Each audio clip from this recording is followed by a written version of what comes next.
Nadyan wujud temong peksi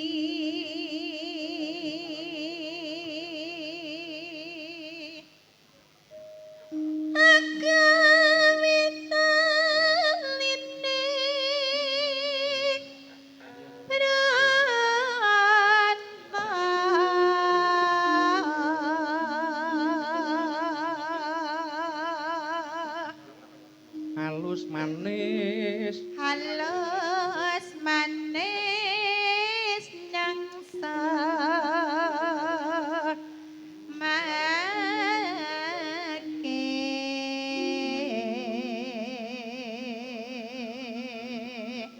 wes suwe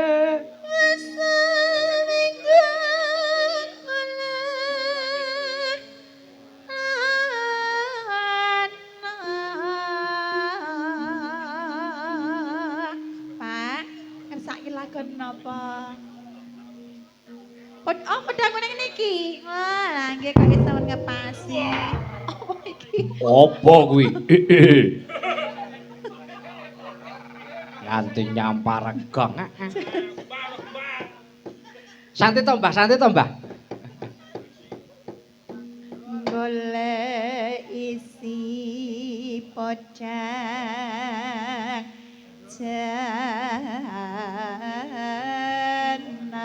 jenar niki ingkang mirsani wonten petengan mriku kathah lho. kathah napa nggih oh karang ya Nggih. radi peteng papanipun Nyaket mriki to, Bu. Mriki Pak, nyaket mriki Pak, kesanipun ketinggal ya Mas ya. nggih to Nggih. mangapura yoga-yoga mriki mboten napa-napa kesanipun anget Lah kok iso lho? Kok iso men anget kaya yoga-yoga. angke nek napa anggenipun lenggah niku jejel uyul-uyulan niku marai anget ngoten Nggih. Ibu bunga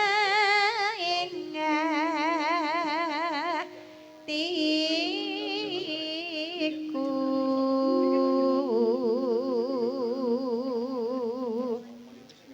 nyanding bisa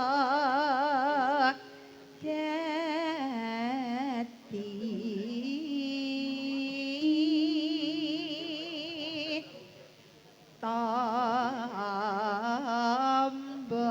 tambah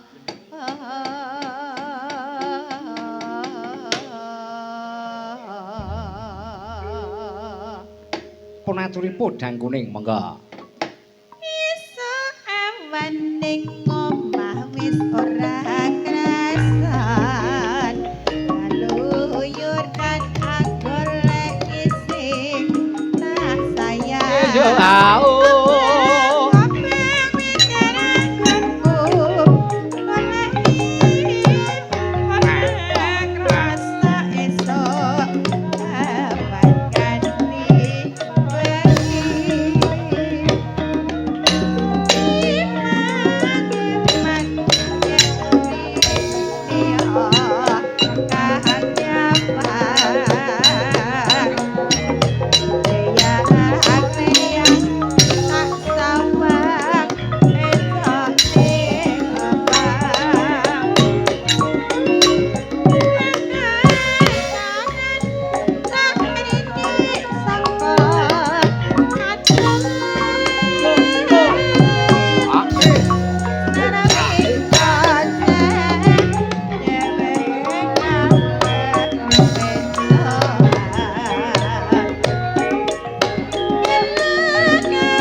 Lah kok tak ya.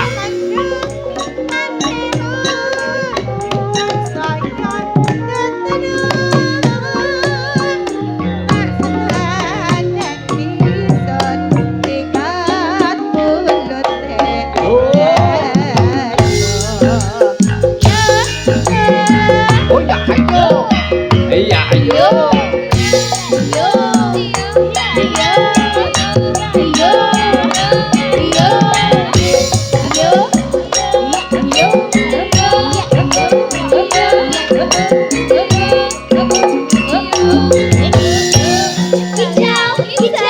Kicau mania.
Tasih wonten pamundutan apa mboten bapak-bapak ibu-ibu?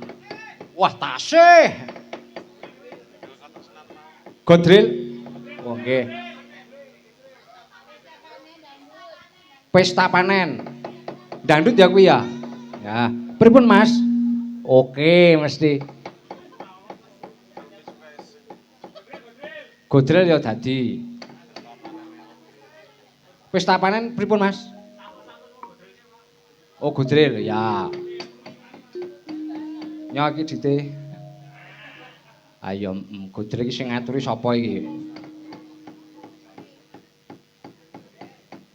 Sing ngaturi iki kudune ya ora mung siji, sak ora-arane ya Waranggono 3, Iki Mbak Endah, Mbak Risa dua-duanya.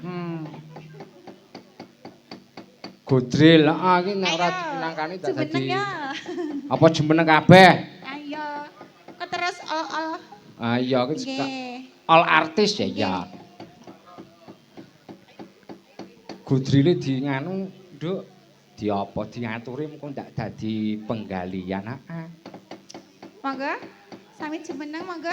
Bu Ibu Waranggono. Mangga Bu kula aturi Mangga. jumenengaken. Jumeneng kok jumenengaken. Godril iki minangka tembang panutup mungkasi session limbukan iya.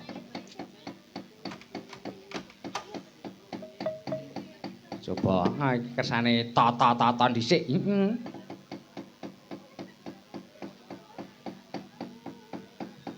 Iki sing jumeneng sapa? Iki Mbak Endah karo Mbak Ariyanti.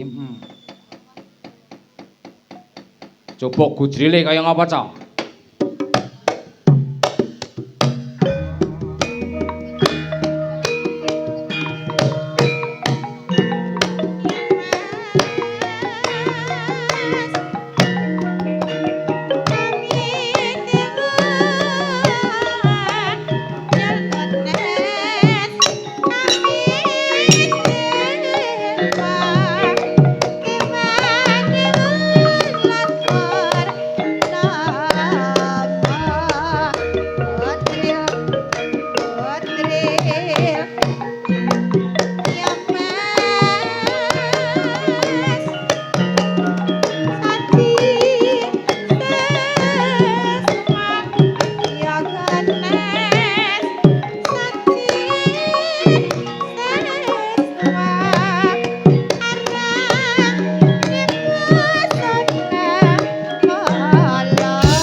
Nuwun. Nggih, sampun Nggih. menika. Mbak Endah karo Mbak Ariyanti. Karang yo joget yo wasis-wasis kok ya iya. Iki kersane simak kepiye? Geguyunan nek kedelarung-delarung ya tundhone ora becik ora prayoga kok, Nduk. Iki mbacutke lakon dhisik iya. Lakone dawa iki mongko lakone pamundutan Wahyu Cakraningrat ya sak bisa-bisane aku karo kowe kudu dipinangkani ngoten nggih, Mak. Leladya ngersane Sinuhun Prabu Ndaramati samengko mundhak nampa duka mara kakita dherekke, Mak. Kuku sing tupa kanggo melun ngening kang tiasa ngabeke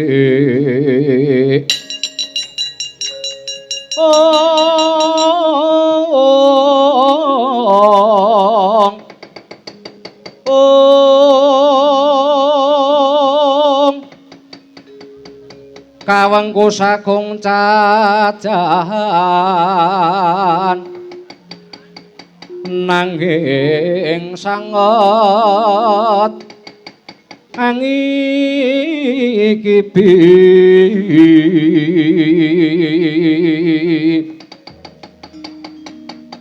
sang resikaneka putra kang anjok sangging wiyadi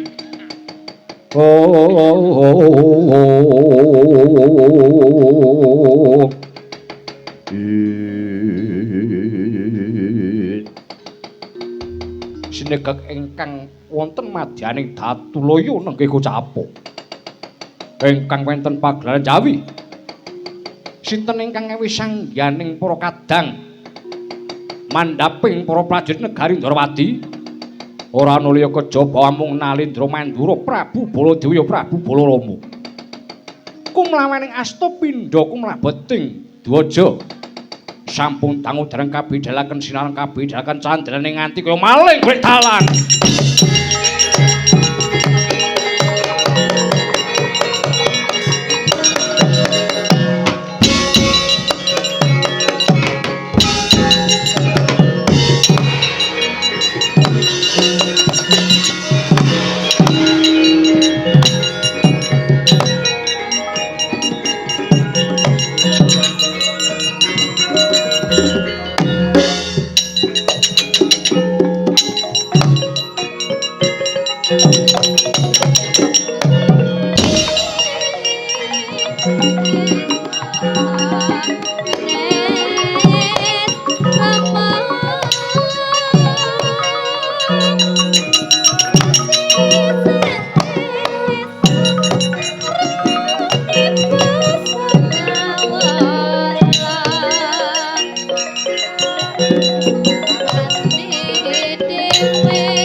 Dumingal prangacampa samya ngedali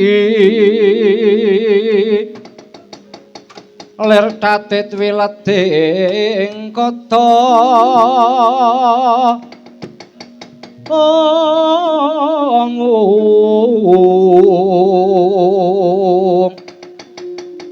Dayangkung manguncang nidi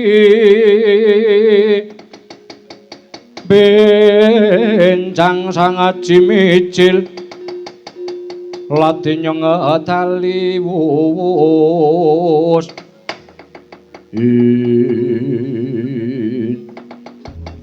jagat dewa beto ratamuku Yai Haristaki sartane Kakang Pati Udawa wonten timbal ngadhau kepareng wiji dateng ingkang Rai Garbaruji wonten timbal ngadhawi sinuwun kepareng nimbal ingkang abdi kepatihan wanter ngemban dawuh Yayi Prabu Ndrawati ya Yayi Prabu Sri Bathara Kresna jeneng para yayi kelawan pun Kakang diutus supaya mbengkas kraman ingkang mapan ing Praja Ndrawati Kang Darbe sedya bakal nyuwun ngampil wujuding kembang Wijaya Kusuma mongko saka pangrasanipun Kakang sedyane Prabu Wirambadéwa iku mono tundhone mung bakal gawe daredah bakal gawe sono ning madyaning Praja Ndrawati lajeng keparipun Koko Prabu Baladewa kados pundi pun Kakang bakal neter sepira kadewasane Yayi Haristaki minangka jejere Senopati Ndrawati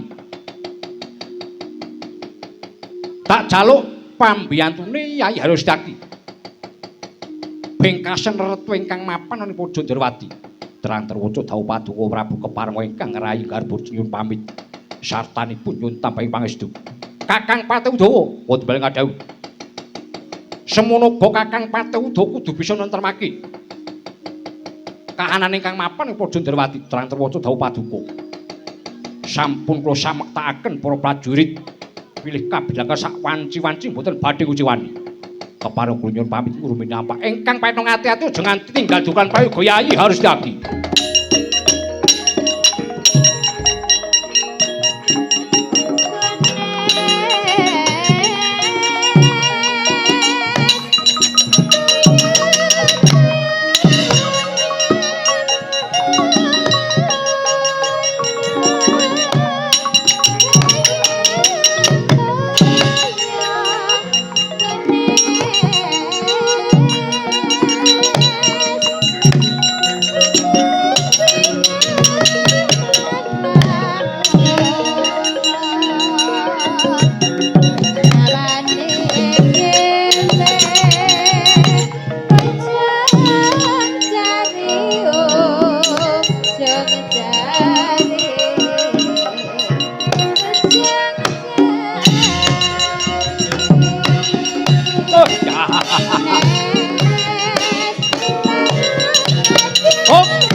Prampak lakonira prapteng rono majararum nyandak tombak landeyan pedang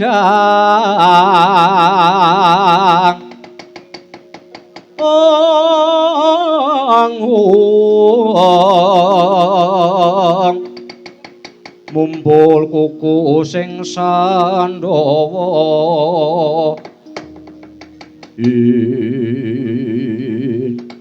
kok wonten timbal ngadhawuh sinuwun lan kowe bilung wonten timbal ngadhawuh sinuwun kepareng nimbal ingkang abdi kula pun bilung kalih kakang kula pun takok sanget anget watu dawuh paduka kang sinuwun Prabu Wiramba-Dewa wonten dawuh menapa kepareng nimbal ingkang abdi pun togok kalih adhi kula bilung kula menika nek ditimbali wonten kersanipun sinuwun menika wah jan deg-degan meh. Semlang samengko nek nampa duka to Kang. Karang sinuwun Prabu Wiramba-Dewa wi ratu sing wengis. Kok ratu wengis, ratu sing tegel. Aku karo kowe anggone leladi nek samengko ora dadi karepe dipecat yo pecat tenan. Dipecat ya golek juragan liya. TKT juragane pirang-pirang kaya iya.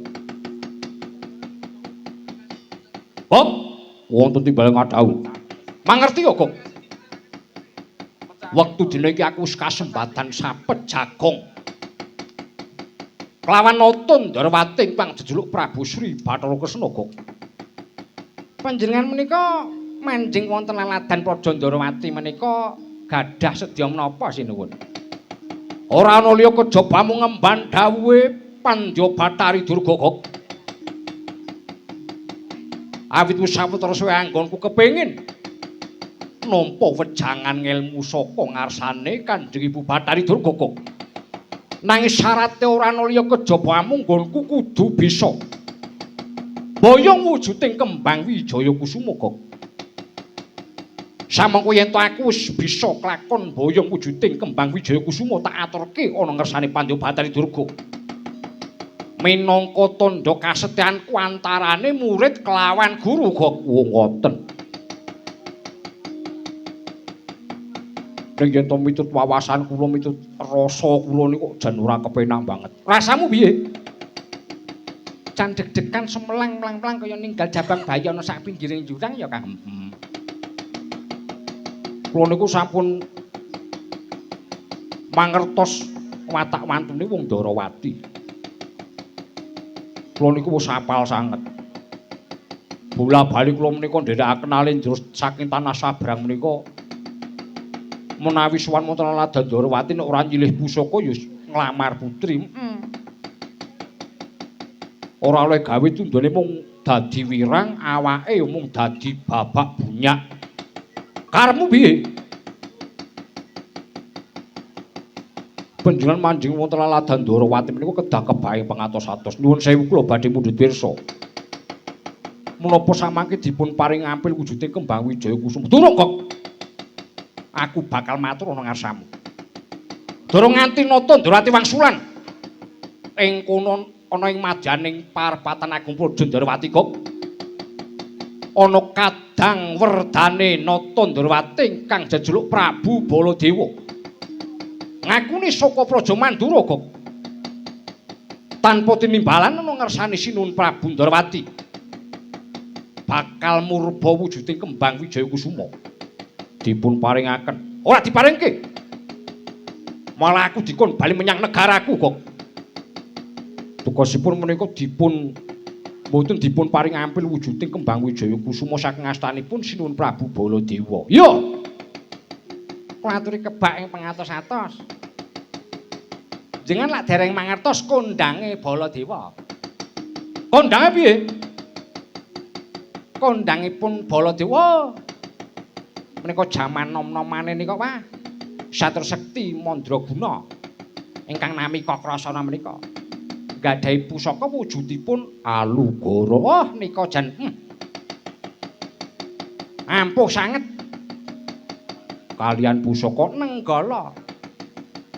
Nenggala menika menawi dipun tamakaken wonten jajanipun mungsuh saged brol kepara tiwas. Wah ila dalam kadigdayane gegilan nigok lah niku dereng senopatine Darawati apa senopatine temtunipun wonten ingkang nami Raden Haryo Setaki satra saking Garbaruci niku nggih ampun magila-gila. Raden Haryo Setaki menika tukang kepruk kepara njotos senopati gamben ora kena sinangga enteng boboting ayuda. Pramila manjing Laladan Darawati menika kula aturi kebaing pangatos-atos. Persasat ula marani gebuk.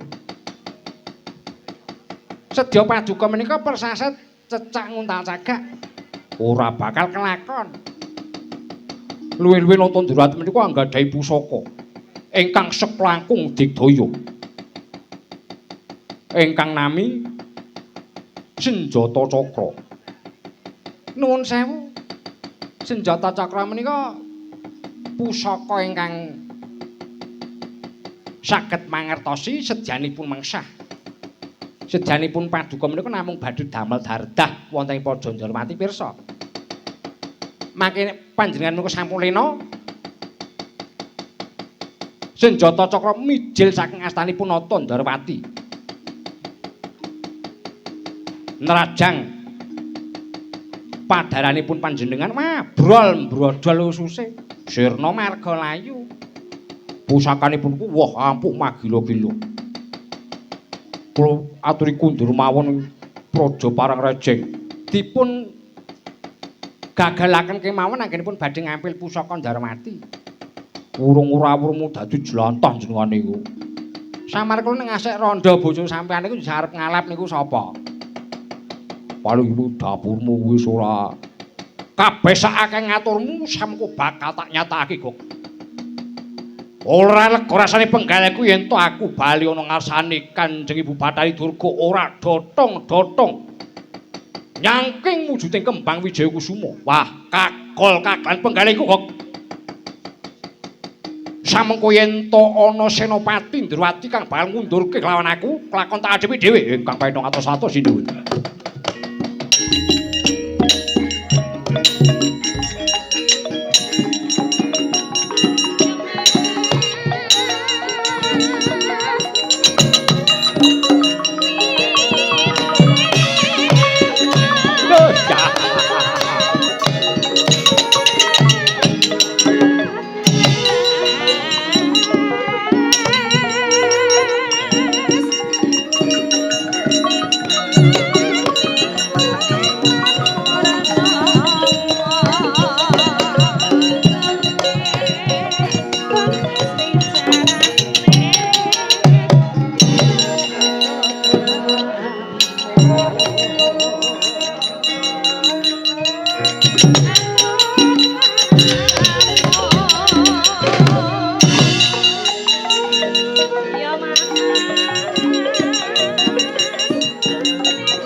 Moncat korada srama pangga kata kaping prawandawa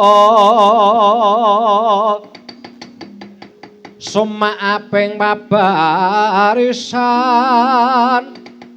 angung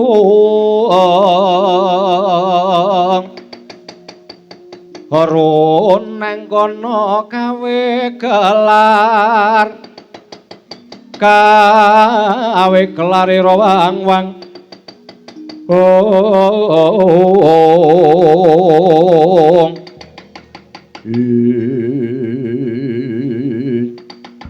wah jagat dewa beto durung suwe samengko anggonku ngantu-antu Baladewa kang semrene nantang lan Prabu Wiramadewa